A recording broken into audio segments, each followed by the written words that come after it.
Está claro que Ferrari no pasa por su mejor momento, sobre todo después de lo visto en China, donde ya sabéis que hubo una doble descalificación. Se descalificó después de la carrera tanto a Leclerc como a Hamilton, pero por causas diferentes. Y es ahí donde me parece que reside lo más importante, o lo más interesante al menos, para hacer este vídeo y analizar lo complejas que son las suspensiones en un Fórmula 1 y en concreto qué le puede estar pasando a Ferrari para que estén tan mal y que al final hayan terminado con una doble descalificación.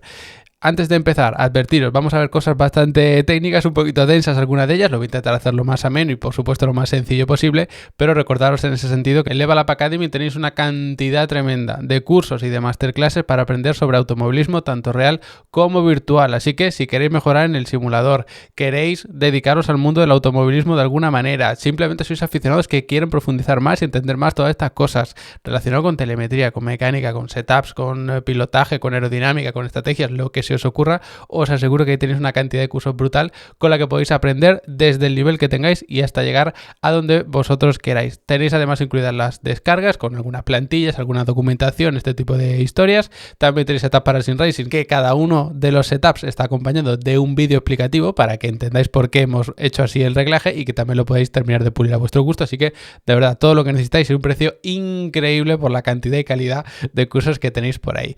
Y dicho esto, empezando por el principal problema que ha tenido Ferrari y lo que a mí me llama más la atención. Ha habido dos descalificaciones, una a Leclerc y otra a Hamilton, pero por causas diferentes. En el caso de Hamilton ha sido por un desgaste excesivo de la plancha que está en el suelo del coche y en el caso de Leclerc por no cumplir con el peso mínimo requerido. En el caso de Leclerc, 1 kilo por encima del peso mínimo, que eran 800 kilos, y en el caso de Hamilton, para que lo sepáis, esta plancha que llevan debajo los coches de Fórmula 1 llevan además unos refuerzos de titanio y miden el desgaste que ha habido tanto en la parte delantera como en la central como en la trasera, porque va de adelante a atrás de toda la parte del suelo. Esta reglamentación se hace así para proteger a los pilotos, para que se aseguren de que el coche no está constantemente tocando el suelo, porque eso, por supuesto, produciría o podría producir, mejor dicho, lesiones en los pilotos. Entonces, como os digo, hay unas mediciones en la parte delantera, otra en la central y otra en la trasera. Y tenemos que Hamilton estaba medio milímetro por debajo, es decir, había desgastado medio milímetro más de lo que debía y 0,4, es decir, un poquito menos en la parte delantera. Es decir, 0,4, 0,5 y 0,5. No es un desgaste igual, es decir, habría desgastado más en la parte central y la trasera que en la delantera, pero aún así, mires por donde lo mires, ese coche hubiese estado descalificado. Y en cuanto a esto, primer tema importante, Ferrari cambió el tipo de suspensión delantera de un tipo push a un tipo pull, o push rod contra pull rod.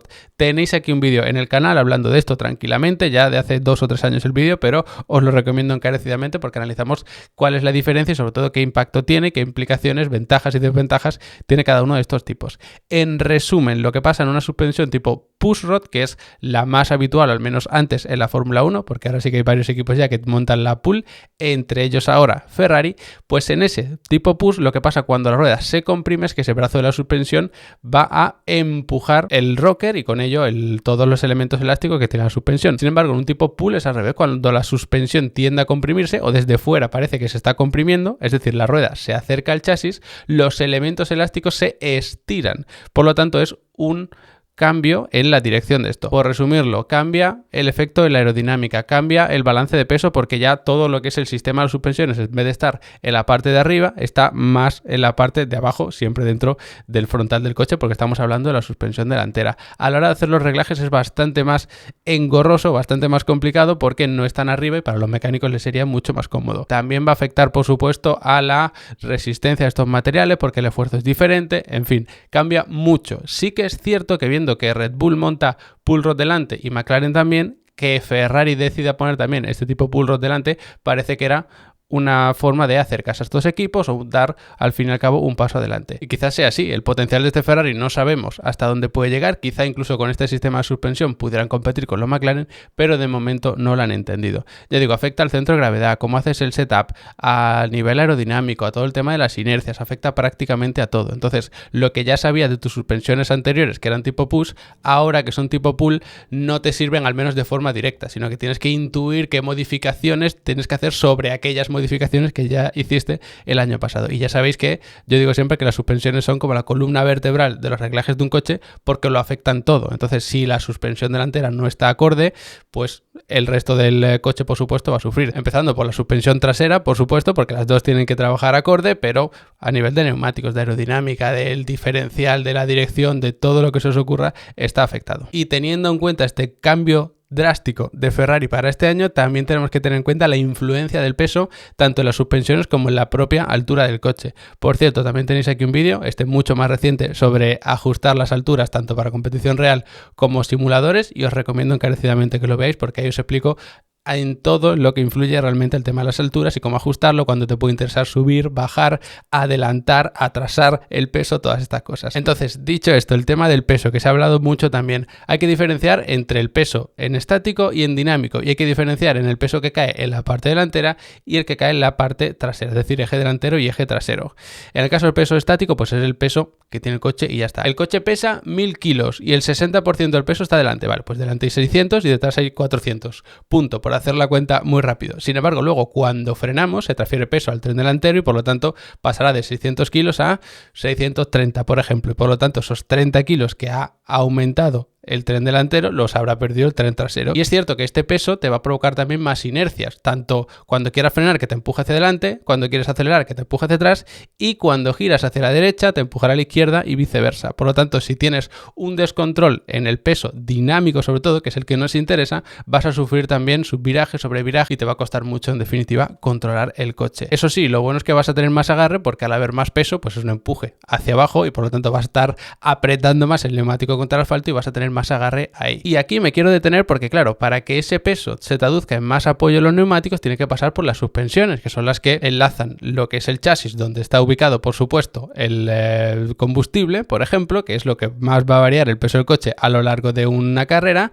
con las propias ruedas. Entonces, cuanto más peso tenga el coche, más se van a ir comprimiendo las suspensiones. Y esto es importante porque, como os decía antes, a Hamilton se le descalificó por llevar el coche demasiado bajo y a Leclerc por tener un coche demasiado ligero.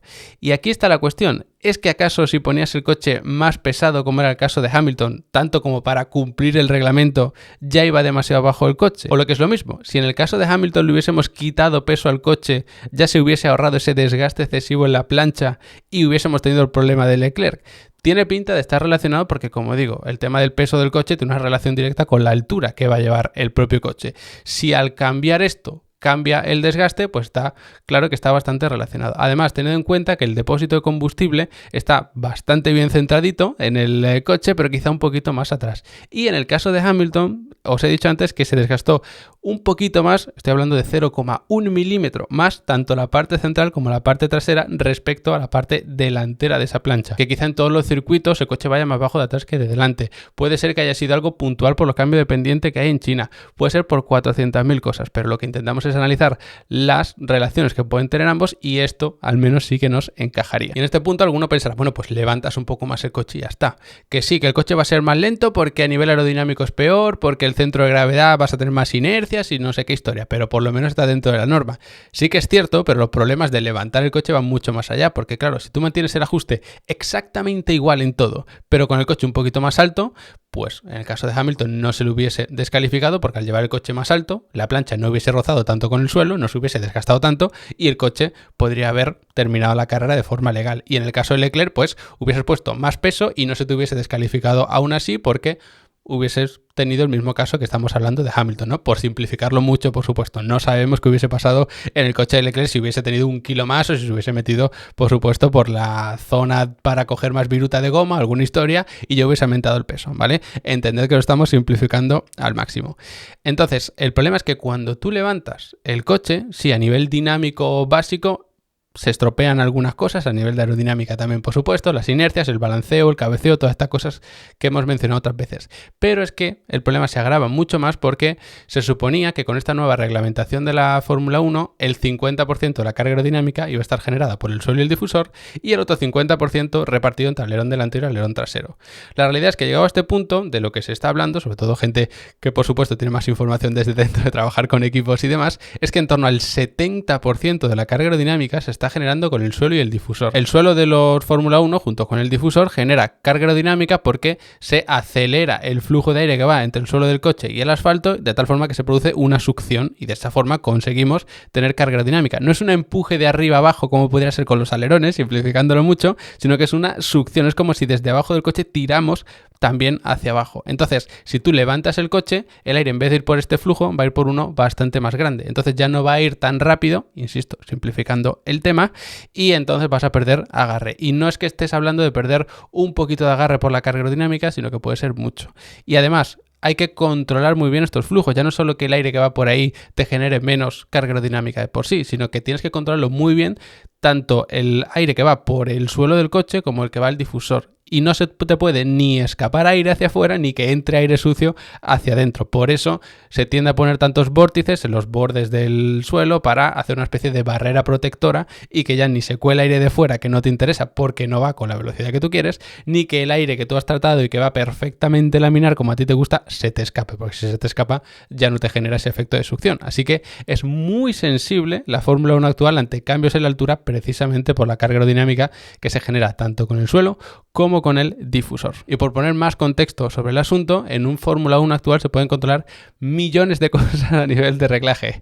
Por ejemplo, a nivel de suspensiones, que es lo que más nos interesa aquí, se puede controlar la rigidez de cada una de las ruedas a nivel individual, pero también a nivel colectivo del eje. Es decir, tú puedes controlar cuál es la rigidez de una rueda solo al comprimirse o expandirse o al acercarse y alejarse del chasis, mejor dicho, pero luego también puedes controlar cómo de rígido va a ser el eje completo a comprimirse o a expandirse y ante el balanceo. Y esto se puede hacer de forma individual. Es decir, si tú quieres que el coche se comprima mucho, puedes poner el hip spring, que se llama, que es como el muelle del tercer elemento, es un elemento central en la suspensión del coche, de cada uno de los ejes, y eso es un muelle que cuando el coche se comprime por completo, se comprime él. Si es una suspensión tipo push, si es pull, pues se estiraría en ese caso, y si el tren tiende a expandirse, pues pasaría lo contrario. Es decir, si es un tipo push rod, pues cuando el tren completo se expande, ese muelle se expandería, ¿vale? Y viceversa con el tipo pull. Y también puede controlar de forma individual ante el balanceo, es decir, sin afectar a cómo se comprime y expande el eje completo ni las ruedas de forma individual, puedes decir a través de las barras anti-roll, lo que pasa es que son un poco especiales en un coche tipo fórmula, si quieres que se opongan mucho o poco. Y absolutamente todo esto afecta. Y recordad que no solo son estos elementos elásticos de las barras de torsión y todas estas historias, sino que también tenemos los amortiguadores acordes. Si tienes una amortiguación lenta muy dura, te vas a oponer a todas estas transferencias de peso. Entonces, si se transfiere menos peso al tren delantero en frenada, por ejemplo, pues las suspensiones van a tener que trabajar con menos peso y se van a comportar de una forma diferente. Entonces, como los reglajes de las suspensiones son muy complicados, hay muchos parámetros y a Ferrari en concreto no le sirve lo aprendido el año pasado porque han cambiado el esquema completo de las suspensiones, ahora es normal que les cueste poner a punto el coche. Empezando, o digamos que ese germen puede estar en las suspensiones delanteras, pero sin ninguna duda va a afectar a todo el coche, e intentar equilibrarlo con el resto de elementos que ya más o menos puedes conocer tampoco suele ser lo más eficiente, sino que todas las piezas, ya sabéis, tienen que encajar como un puzzle perfecto, y si hay alguna que está fallando y lo tienes que corregir con las demás, es normal que tengas alguna pérdida de rendimiento, el piloto vaya un poco más incómodo, tenga más desgaste o lo que sea. Y para culminar, no nos podemos olvidar del circuito en el que estábamos, que era el circuito de China, y tiene tres características muy importantes. La primera, los cambios de pendiente, porque claro, si tienes una frenada cuesta arriba y encima balanceándote y luego una cuesta hacia abajo que se va enroscando cada vez más a baja velocidad, como era la curva 1 hacia arriba que luego se enroscaba hacia abajo con la 2 y con la 3, pues ahí las suspensiones tienen que trabajar de forma diferente. Pensad que cuando el coche va cuesta arriba es como si el peso del coche, si va hacia abajo por supuesto, pero también un poquito hacia atrás, y cuando vas cuesta abajo, el peso va hacia abajo por supuesto, pero también un poquito hacia adelante, y de todo eso se tienen que encargar las suspensiones para corregirlo bien. Entonces, lo que comentábamos antes del tema del desgaste en la parte trasera del coche de Hamilton, pues por supuesto va a afectar mucho, porque si tú pones el coche delante sobre seguro, porque dice, mira, esta suspensión no la entiendo, la voy a poner muy alta, muy rígida para que no se comprime tal, tienes que tener en cuenta que las suspensiones traseras pueden sufrir bastante, sobre todo si es, por ejemplo, una cuesta arriba. Entonces, todas estas cosas complican el asunto y hay que tenerlo en cuenta para la puesta a punto, que ya de por sí es complicada, pero si encima te encuentras con un circuito con cambios de pendiente tan fuerte y además con balanceo, porque son cambios de pendiente en curva, se complica más. Otra cuestión importante del circuito de China son las cargas laterales, sobre todo en ese segundo sector hay curvas muy rápidas, muy largas, y eso va sobrecargando el lado exterior del coche. Lo puedes controlar precisamente con estos elementos de la suspensión que yo os decía, que controlan o que dirigen un poco, o modifican, mejor dicho, este balanceo. Pero claro, eso va a afectar también a lo que se está comprimiendo la rueda exterior y eso puede afectar incluso si se está comprimiendo o expandiendo todo el tren completo. Es decir, puedes transformar un balanceo en quizá un poquito de compresión o de expansión en ese propio tren. Es mucho más complicado controlar las suspensiones cuando tenemos muchas cargas laterales que cuando vamos rectos o con poquitas cargas laterales. Y para complicarlo más todavía, resulta que era un circuito que tenía de todo. Recordad que teníamos curvas lentas, sobre todo en el primer sector, teníamos curvas rápidas, como decía, sobre todo en el segundo sector, y una recta muy larga en el tercer sector. Entonces, en un circuito así tú buscas la mayor eficiencia aerodinámica posible. ¿Y eso cómo se suele conseguir? Bajando el coche mucho. Porque si tú tienes el mismo coche y lo bajas, vas a tener más carga aerodinámica y menos drag.